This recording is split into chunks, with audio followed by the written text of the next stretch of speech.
sarapan, kalau mereka siapin sarapan itu pasti mereka yang minta kayak misalnya mau bikin telur sama roti buat mereka sendiri, atau kadang mereka juga kayak bikinin sekalian buat kita gitu.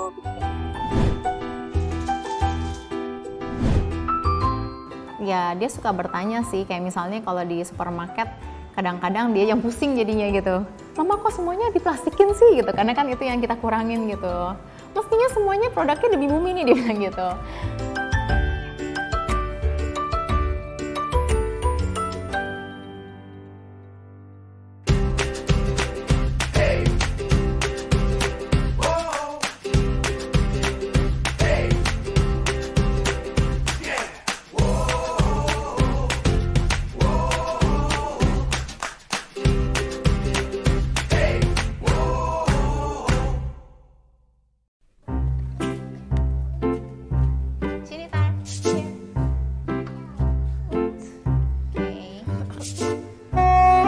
Halo teman-teman, namaku Tara. Ini ibuku yang sangat cinta lingkungan. Tahukah apa saja yang suka aku pelajari dari ibu? Yap, menjaga lingkungan. Diamin sampai penuh. Kalau aku belanja ke supermarket nih, aku suka kesal. Semua pembungkus terbuat dari plastik. Ibu memang mengajariku mengurangi plastik, tapi tidak semua bisa tanpa plastik. Ibu bilang bukan untuk ditakuti, tapi bijak memakainya. Apalagi ya yang ibu suka ajarkan kepadaku? Nanti deh aku cerita. Sekarang kenalkan dulu kedua temanku yang lucu-lucu, Azlan dan Andra. Mereka mirip ya teman? Tentu saja, mereka kan kembar. Coba tebak deh, yang mana Azlan, yang mana Andra? Yang pakai baju oranye, Azlan. Yang pakai baju biru, Andra. Mereka berdua juga senang belajar tentang semua yang ada di dapur bersama ibu.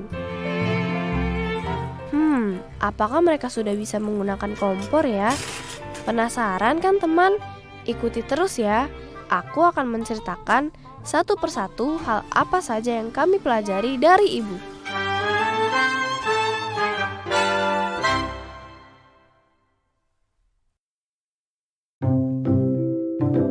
Bangun tidurku terus mandi, tidak lupa menggosok gigi. Habis mandi ku tolong ibu, bersih-bersih dan buat sarapan. Pasti teman heran ya dengan lagu bangun tidurku. Memang begitulah keseharian yang aku dan adikku lakukan di rumah bersama ibu. Nama Azlan. Umurnya berapa Azlan? Umurnya 4 tahun. Sekolahnya kelas berapa? TK 1. TKA ya? TKA 1. Sama aku Andra. Aku umurnya 4 dan kelasnya Kelas berapa? kelas TKA 3. Kami berdua suka sekali bermain Lego. Bisa membuat apa saja. Eits, tunggu dulu. Ada satu kegiatan spesial yang sangat kami suka. Biasa kami lakukan di dapur bersama ibu. Coba kalian tebak, apa ya? Ya, memasak.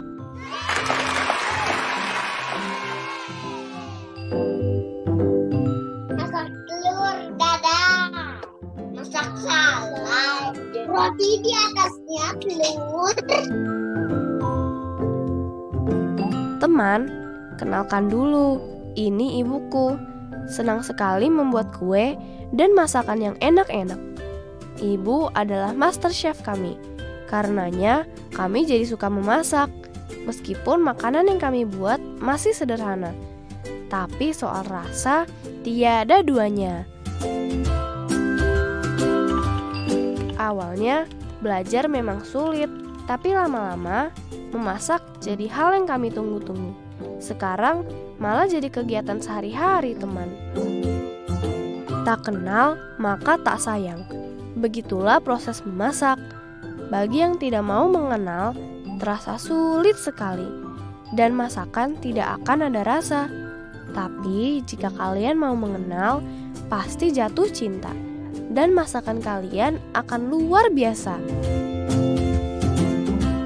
Sebenarnya aku ngajarin anak-anak masak itu secara nggak sengaja. Waktu itu sekitar umur 2,5 tahun, aku pernah ngajakin anak-anak tuh bikin semacam apa ya, kalau yang lain mungkin bikinnya arts and craft. Nah ini tuh kita bikin roti, terus roti tawar dicetak pakai gelas gitu jadi bentuk bulat, terus atasnya tuh dihias-hias gitu jadi pakai bentuk muka ya, pakai buah misalnya pisang atau blueberry dijadiin bentuk beruang atau apapun, kucing yang kayak gitu-gitu. Nah sejak saat itu saya lihat mereka ternyata cukup tertarik buat bikin makanan, terus udahnya kita nikmatin bareng-bareng kayak gitu. Pagi hari, waktu yang sempurna untuk mengawali hari dengan penuh semangat dan bahagia. Makanya, kami suka buat makanan sendiri untuk sarapan. Cukup untuk mengisi energi sebelum kami belajar. Jika tidak diisi, nanti kami tidak bisa mengerti apa yang diajari oleh ibu guru dan bapak guru lagi.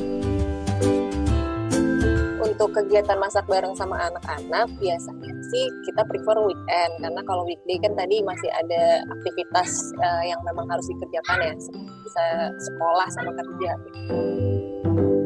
Kalau saya biasanya dapat referensi menu dari YouTube atau enggak misalnya dari Pinterest. Kita cari yang menu makanan sederhana buat anak. Terus kan nanti kita bisa lihat sendiri tuh kira-kira untuk anak umur segini, kira-kira sama bahan-bahan yang tersedia di rumah juga sih sebenarnya. Jadi kita kayak nggak perlu maksain beli bahan yang rumit dan segala macam, tapi kita lebih maksimalin bahan yang ada di rumah aja buat bikin makanan sederhana. Hai, pagi. Lagi bikin apa? Jus apa tuh? Jus mangga.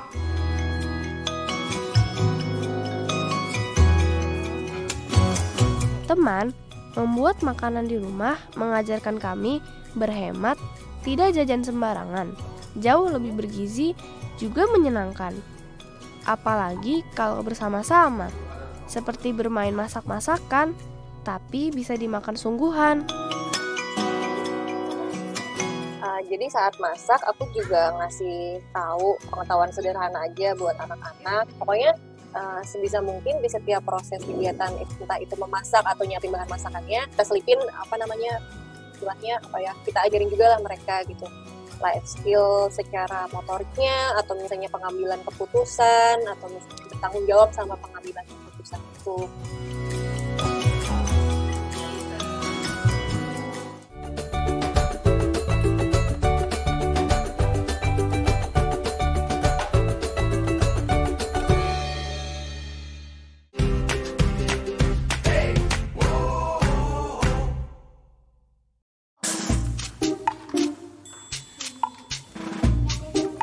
Teman pasti berpikir memasak itu berbahaya untuk anak-anak.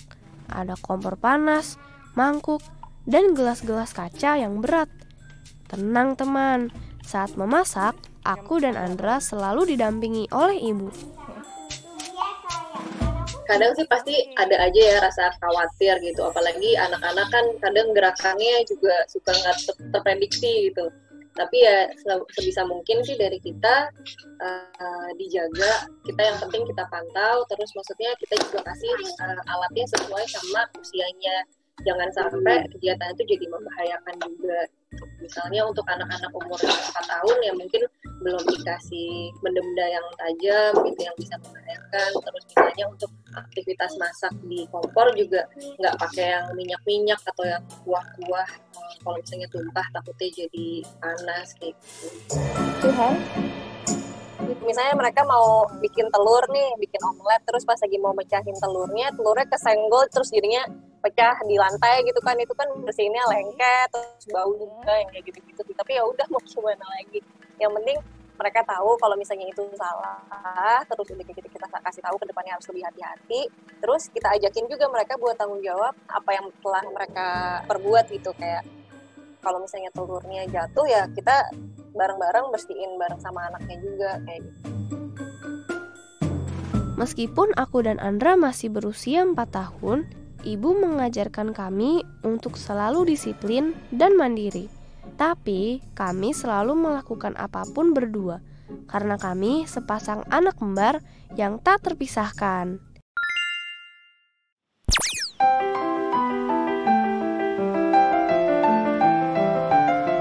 Kata ibu, kita harus menghargai makanan teman, karena setiap makanan yang hadir dan tersedia di atas meja makan kita adalah hasil kerja keras para petani dan orang-orang yang mengantarkannya sampai ke kita. Selain memperkenalkan saat kita masak, gitu, aku juga biasanya suka suka bacain buku. Ini ada buku salah satunya tentang makanan, Where Our Foods Come From. Jadi di sini dijelasin gimana sih caranya ada beras, misalnya beras tuh awalnya tumbuhnya dari kayak gimana, dari seperti apa gitu. Kalau misalnya mereka lagi nggak mau makan sayur, terus biasanya aku ingat-ingatin lagi cerita, kan waktu itu kita pernah ke kebun, terus kita panen sayurannya. Kamu ingat nggak? Itu yang nanam petani loh. Kalau misalnya makanan sayurnya nggak dihabisin atau nggak dimakan, petaninya sedih loh. Mereka udah capek-capek kerja, terus udah capek-capek nanam, tapi sama kamu nggak mau dimakan. Gitu. Jadi ada proses gimana mereka tahu jangan sampai buang-buang makanan dan menyia-nyiakan pekerjaan orang yang udah, gimana caranya berusaha agar makanan itu sampai di kita. Bersih adik, kakak enggak. Kakak bersih juga nggak? Oke, bilang apa kalau sudah selesai makan? Alhamdulillah.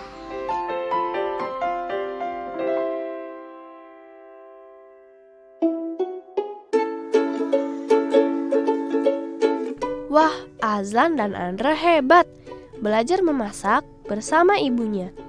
Nah, sekarang giliran aku bercerita tentang apa yang aku pelajari dari ibu. Halo teman-teman, nama saya Tara. Saya berusia 9 tahun. Saat ini, ibuku terus berupaya untuk menjaga lingkungan. Sekarang, ibu tidak lagi sendiri, karena aku, adikku, dan orang-orang juga mulai sadar pentingnya menjaga lingkungan, teman. Hai, saya Jessica Halim, saya mamanya Tara. Saya co-founder Demi Bumi. Teman, mungkin bagi kita memang sulit terlepas dan benar-benar bebas dari sampah. Tapi, kita bisa berusaha mengurangi jumlah sampah. Aku belajar banyak dari Mama tentang kegiatan menjaga lingkungan. Milah sampah. Jadi sampahnya itu dipisahin kardus sama kardus. Terus itu ada kertas sama plastik, sama satu lagi organik. Organik itu bisa kayak daun-daun kayak gini, terus makanan sisa. Kalau makanan sisa, Mama suka jadiin kompos atau enggak ditaruh buat ayam, makanan ayam. Nanti mereka makan sendiri. Kalau dilihat, memilah sampah itu ribet sekali ya. Apalagi kalau harus mengajarkan anggota keluarga lain yang belum mengerti. Tapi kata ibu, kalau terus dilakukan akan menjadi kebiasaan yang baik buat diri sendiri dan orang lain juga. Saya sih mengajarkan anak-anak karena saya mau belajar juga gitu. Jadi misalnya, saya pengen belajar nggak pakai tisu lagi nih, tisu sekali pakai gitu kan. Tisu sekali pakainya masih ada di meja. Nah, saya hadirkan tuh tisu kain gitu kan. Sambil saya belajar mengamati si pemakainya. Pemakainya bukan saya doang. Kalau saya doang mah gampang gitu. Tapi gimana cara ngajarin orang rumah itu kan yang lebih susah. Yang ngajarinnya menghadirkan keduanya sambil komunikasiin perbedaannya gitu. Jadi kalau misalnya kita pakai tisu yang sekali pakai itu kita udah nebang pohon terus kita buang-buang terus gitu. Kan kasihan pohonnya. Masa kita udah tebang kita buang gitu. Kenapa enggak kalau misalnya kita udah tebang kita pakai menjadi kain ya kita pakai terus gitu. Jadi ngebedain fungsinya, terus habis itu ngebedain pemakaiannya.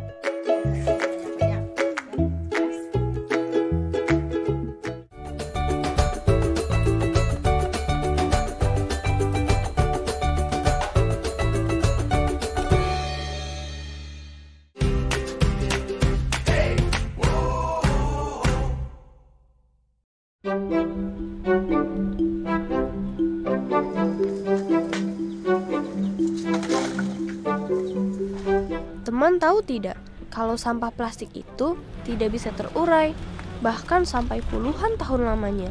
Mengerikan bukan?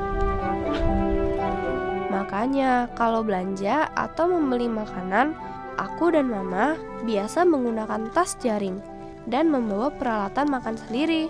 Dengan begitu, sudah mengurangi sedikit sampah plastik. Yang terpenting ketika kita memulai sesuatu adalah dengan niat, kemudian diikuti dengan langkah sederhana, seperti memilah, bukan membuang sampah. Mungkin kalau pekerjaan tuh susah ya karena kita berhubungan dengan banyak orang gitu. Jadi makanya kenapa saya mulai dari rumah dulu gitu. Karena saya juga bukan orang yang perfect, saya masih nyampah. Tapi gimana caranya kita mau belajar untuk ngurangin, itu key-nya sih, mau belajar. Karena dengan kita belajar, pelan-pelan kita menyadari banyak hal, menyadari bahwa alur sampah di rumah aja itu linear gitu, jadi maksudnya kita produksi atau konsumsi, abis itu kita buang ke tempat sampah, abis itu tempat sampah dibuang ke TPA. Jadi kita nggak pernah ngelihat ada proses pengolahan yang jelas gitu di negara kita ini. Jadi dengan kayak gitu, ya udah saya mulai belajar aja gimana caranya ngurangin pemakaian yang nyampah-nyampah ini. Awalnya dari jaring serut gitu. Aku ingat kata dari Mama, kalau kita bisa mengurangi sampah, maka tak ada lagi hewan menderita dan tak ada lagi lautan tercemar. Tara, ngapain? Lagi bikin orang lagi nonton TV. Nonton TV apa? Nonton TV ini. Yang kayak tadi Tara nonton ya? Enggak. Hah? Kita bikin ini yuk. Pilahin yang sampah-sampah plastik, kita bikin eco brick yuk. Oke. Mama suka bikin kayak ada namanya eco brick. Terus habis itu ada botol, nanti diisi sisa plastik gitu. Nanti botol itu kan udah penuh plastik gitu, udah kayak keras gitu juga. Nanti bisa dibikin buat bikin kursi apalah, bisa buat bikin rumah. Tapi kalau udah banyak dan udah penuh juga itunya, jadi udah cukup. Jadi bisa buat bikin kayak buat kursi rumah gitu. Jika kalian bingung mau diapakan sampah yang sudah dipilah, kita bisa berkreasi menggunakan sampah-sampah dari kertas atau kardus bekas loh. Pertama, kita membutuhkan kardus yang tidak terpakai. Kalian bisa menggunakan kardus bekas pembungkus susu atau mainan kalian. Lalu, kita bisa potong-potong menggunakan gunting. Ingat ya, ketika menggunakan gunting, harus hati-hati. Kita bentuk kotak dan gambar seperti robot. Setelah kita membentuk kotak, kita buat bagian-bagian kecil untuk diletakkan di dalam seperti rumah-rumahan. Kita juga bisa membuat hiasan seperti buku kecil, orang-orangan, dan lain-lain. Kita bisa menggambarnya menggunakan pensil atau krayon.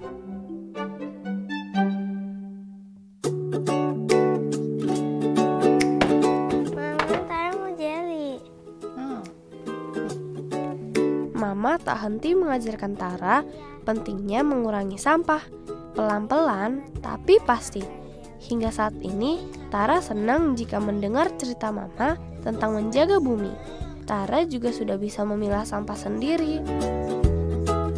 Bagi Tara, Mama itu tidak ada duanya. Mama juga yang mengajarkan Tara dan banyak orang untuk sadar betapa pentingnya memilah sampah demi bumi kita. Ngomong-ngomong soal demi bumi, Mamaku membuat macam-macam barang yang bisa dijual kepada orang-orang. Tentu saja barang-barang tersebut ramah lingkungan dan bertujuan memang demi bumi. Nah, demi bumi itu ada beberapa barang. Mama memulainya itu dari tas jaring. Karena kalau sering belanja pakai kantong plastik, itu pertama yang disadarkan Mama. Nah, kantong jaring itu bisa buat buah, sayur-sayuran. Terus lama-lama Mama berpikir sesuatu lagi, kayak kuah kan nggak bisa dimasukin ke tas daging, kan bolong-bolong. Jadi mama bikin kayak ziplock gitu. Terus habis itu ada lagi kayak lap yang sebagai penggantinya tisu. Ada lagi sabun lekak itu kayak sebagai ganti sabun juga. Sabun lekak itu udah digunakan pas nenek moyang kita. Kayak buah gitu tapi nggak bisa dimakan. Semuanya bisa dipakai berkali-kali dibandingkan barang yang terbuat dari plastik yang hanya sekali pakai. Pasti nantinya menyumbang sampah.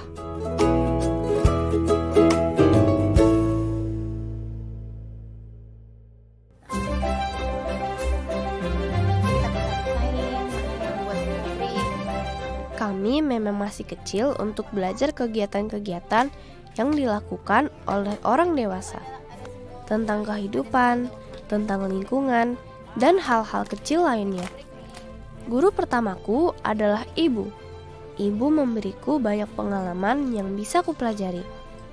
Jika ditanya soal ibu, banyak sekali cerita dan pengalaman seru dan menyenangkan bersama ibu.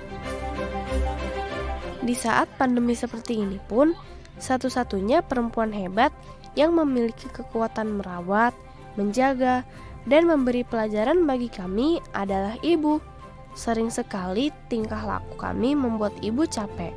Bahkan kalau kami sudah ngambek, tapi itu tak membuat ibu berhenti mengajari kami tentang apapun.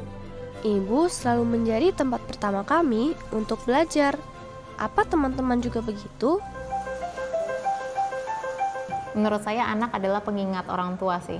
Karena anak saya seperti itu. Jadi dengan kita mengajarkan mereka, mereka menjadi pengingatnya kita. Karena kita suka lupa, namanya orang pasti lupa gitu. Jadi kita sebetulnya sebagai orang tua menjalankan ini untuk mereka, bukan untuk kita gitu pada akhirnya. Aku bangga banget karena nanti Sarah jadi udah gak takut apa ya akibat yang akan terjadi ke Indonesia, ke bumi kita. Ya kalau misalnya masalah repot atau enggak pasti namanya repot, tapi yang namanya proses belajar apapun itu, mau belajar mulai dari potty training atau misalnya belajar lepas dari dot dan segala macam kan pasti namanya repot ya, karena ada konsekuensinya gitu. Dengan kita mau mengajarkan anak pasti harus ada waktu dan kesabaran yang diluangkan, apalagi kalau sama anak-anak misalnya yang awalnya cucian cuma segini doang, pas lagi sama anak-anak bisa jadi macam-macam gitu, nambah cucian dan berantakannya. Aku sayang